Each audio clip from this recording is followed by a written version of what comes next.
Everyone, welcome to my YouTube channel. Eh, ada pertanyaan di kolom komentar tentang apa ya, maka media TBK masih kan ada satu sinyal di sini by 140 ya. Artinya ini adalah satu sinyal untuk first buy, jadi satu buy. Nanti kalau seandainya dia turun, kita akan averaging down, gitu loh. Jadi melihat potensinya dia masih bisa naik, artinya kita coba lihat secara kita akan melihat penurunannya tuh kira-kira seberapa dalamnya.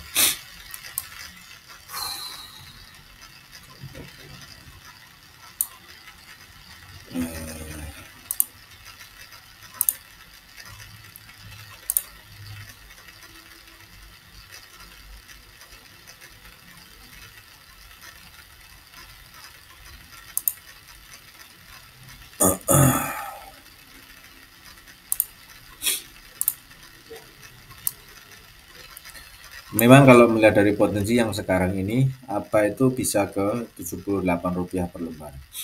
Artinya kalaupun dia nanti turun, maka harga yang akan kita tuju adalah Rp78. Seandainya dari sini nanti apa turun, maka kita akan lagi averaging lagi, tidak di harga yang saat tidak di apa di line, mungkin di line hijau ini bisa ya, di line hijau. Jadi kalaupun nantinya dia turun, maka harga ini ya, di line hijau ini akan menjadi satu fase untuk bisa averaging down lagi di apa atau di harga media TBK ini. Jadi gitu. So far sementara karena masih range masih dalam satu fase buy, pertama ada 140, saya kira uh, masih bisa di hold ya, masih bisa ditahan. Dan sekali lagi saya jelaskan, memang saya tidak begitu suka melakukan opsi cut loss di saham itu. Beda kalau di currency ya, currency seperti euro dolar atau pound dolar itu memang saya sering melakukan opsi cut loss, saya lebih sering melakukan opsi cut loss gitu. Tapi kalau di saham saya hampir cut loss pun switch dengan yang lain, artinya saya ganti dengan open yang lain gitu. Cut loss kecil tapi mungkin ada 3 atau 4 poin itu baru saya switch ya. 3 atau 4 tick saya switch dengan misalnya apa diganti dengan Adro dan lain sebagainya. Jadi ada satu pergantian, oke ini sudah kok kayaknya kurang sip, nah saya ganti dengan ini saya cut loss, saya ganti dengan open yang lain. Itu. Tetapi selama masih nyaman, artinya masih nyaman, maka saya akan tetap hold posisi tanpa ada opsi cut loss. Lebih baik kalau bagi saya sendiri averaging. Ini tipe saya seperti itu. Jadi mungkin tiap trader berbeda ya. Saya yakin tiap trader berbeda opsi melakukan cara tradingnya bagaimana, itu tiap orang sendiri-sendiri. Nah, yang saya lakukan adalah seperti itu. Sebagai contoh di sini, kalau misal teman-teman ada yang opsi buy di harga ini, maka misalnya harga ini ada yang buy ya, di sini ada yang buy, maka ini adalah averaging yang kedua. Artinya di sini adalah averaging yang kedua, minimum adalah dengan lot dengan kapital yang sama. Misal di sini 30 juta, maka di sini pun juga beli di 140 adalah di 30 juta. Otomatis nanti averagingnya agak sedikit turun daripada harga rata-rata. Misal harga rata-rata di 192, mungkin akan dapatkan mungkin sekitar 180 atau sekitarnya itu. Jadi caranya seperti itu. Nah, karena ini adalah averaging yang kedua, maka nanti akan menunggu kalau ada sudah buy ya di harga atas ya, mungkin harga di atas 200-an ini, mungkin di 200-an sudah ada yang buy. Maka nanti averaging ketika press dia masuk di range ini 78, nanti baru kita opsi buy. So far belum masuk di range ini, maka masih belum akan opsi, masih nahan posisi buy yang ada di 140 di harga ini. Oke, itu untuk apa yang bisa saya share teman-teman ya, coba ya.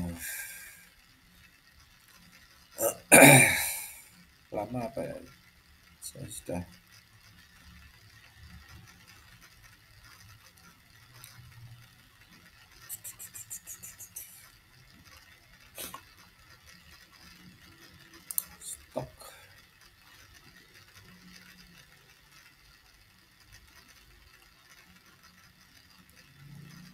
stok saya pakai Indonesia, ini dia. Mana Indonesia? Oke, kita stok di khusus untuk IDX saja. Lama tidak bahas tentang INKP, dan saya coba kita buka INKP. Harusnya sih analisanya masih ada harusnya. Saya kayaknya pernah bahas ini INKP. Nah ya, saya pernah bahas. Seingatku INKP saya dulu pernah bahas di sini. Oke, di INKP ini di sini ada satu invalidation level, artinya apa? Kalau invalidation level di bawah, expected-nya INKP adalah akan continue higher dan sudah masuk dalam zona buy di green zone seperti ini. Ada dua green zone di ini wave 2. Kalau kita pakai wave 2 maka dia masih continue another higher. Dan targetnya yang terdekat adalah memang di sini 10.100. Dan setelah ini dia turun. Nah, baru kemudian karena dia tidak bisa break di harga ini, maka kita akan menentukan kira-kira nanti INKP ini enaknya gimana. Nah, kan begitu. Oke, yang pertama adalah yang kita lakukan adalah mencari opsi di mana nanti harga beli di INKP. Yang jelas di VP100 minimum target adalah sebagai acuan. Nah, di sini. Maka sebenarnya INKP itu di harga ini dia sudah bisa buy. Ini range buy di INKP sebenarnya. Ini dia range buy di INKP di harga ini. Tinggal menunggu satu fase dia breakout, artinya break daripada trendline, baru kemudian bisa buy. Setiap kenaikan pasti akan diawali dengan bullish engulfing. Ya, ini pasti. Nah, ya. Setiap kenaikan pasti akan diawali dengan bullish engulfing. Nah, seperti ini. Ini sudah diawali dengan adanya bullish engulfing, maka kita coba lihat di H1-nya. Nah, di sini masih terlalu kecil ya. Artinya kalaupun nanti H1-nya break, maka kisarannya adalah 8.000, nanti baru bisa buy. 8.300 lah. Baru bisa buy di 8.300-an. Gitu. Jadi so INKP kita waiting dulu until reach some area untuk bisa buy atau selling di jelas untuk menunggu sampai bisa buy, harga ini bisa buy. Nah, yang perlu dilihat juga beberapa histori ke belakang. Nah, ini penting karena secara teknikal histori itu menentukan. Secara teknikal histori itu juga penting juga gitu loh. Nah, di sini kemudian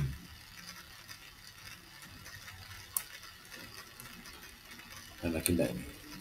Tidak ada ya. Oke, tidak ada ya. Sepertinya tidak ada histori. Histori ke belakang sebenarnya tidak ada yang perlu dikhawatirkan. Artinya apa? Kenapa khawatir? Ya, harga belum ditutup oleh price. Nah, ini dia. Harga belum ditutup oleh price, dia sudah ngajir duluan naik. Nah, ini penting. Ini penting. Karena ini menentukan juga itu loh. Secara teknikal price itu harus ditutup, gap itu harus ditutup. Ini kalau secara teknikal ya, saya bicara secara teknikal teman-teman, gap itu harus ditutup oleh price. Artinya apa? Ini anggap aja sudah ditutup lah. So, jadi 6.350 akan menjadi satu area atau range bagi INKP untuk bisa opsi buy. Nah, artinya setelah ini nanti akan ada double tree. Saya yakin secara teknikal saya menghitung di sini nanti akan ada double tree.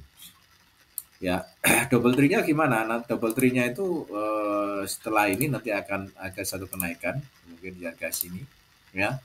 Baru nanti akan kita hitung lagi potensinya sebagai satu konektor ini, kemudian nanti akan continue nggak terlalu lagi untuk nutup yang ada dari garis bawah ini 6.350. Nah di sini kita kasih ini dia. Nah di sini ya. Jadi gitu. Naik, nggak tahu nanti kenaikannya setinggi apa, tapi yang jelas potensinya masih akan nutup di harga 6.350 atau 6275 karena memang masih ada price itu masih punya tanggungan di harga bawah. Nah, belum ditutup oleh gap, belum nutup gap sehingga saya lebih suka kalau dia break di 6350 untuk kemudian bisa buy di area atau di range yang ini. Itu pun nantinya seandainya dia kenaikannya sampai di area ini di zona merah ini ya, maka nanti kita tinggal nyari aja area zona merahnya gitu. Nah, misalnya di sini. Maka nah di sini nanti ketemunya nanti di sini. Kisaran nomor 400 dan 5725 nanti adalah opsi untuk kita bisa melakukan opsi buy. Kalau seandainya kita bisa sell teman-teman, kenaikan nanti akan kita sell. Setiap kenaikan ada satu bearish engulfing nanti akan kita sell. Ini kalau bisa kita lakukan opsi sell ya. Masalahnya kan kalau disahamkan nggak bisa kita sell. Kalau belum punya barang, beda dengan currency. Dengan currency itu kalau sudah punya barang baru bisa sell. Kalau di sini kan nggak bisa. Gitu. Oke, jangan lupa like, comment, subscribe di YouTube channel. Bagi yang punya pertanyaan silahkan sampaikan di nomor WA di WhatsApp ya. WhatsApp-nya adalah WA 0859 0697 1932. Yang sampaikan di sini ada 13 nomor, teman-teman. Ada pertanyaan silahkan sampaikan di WhatsApp number. Nanti akan kita jawab satu persatu. Atau teman-teman ada kerjasama apapun jenisnya bisa juga disampaikan di WA ini. Ya, jangan lupa like, comment, subscribe di YouTube channel. Mungkin salah satu kerjasama adalah manage account dan lain sebagainya. Profit saya kecil, ya tidak banyak, profit saya kecil. Have a nice day ya, bye.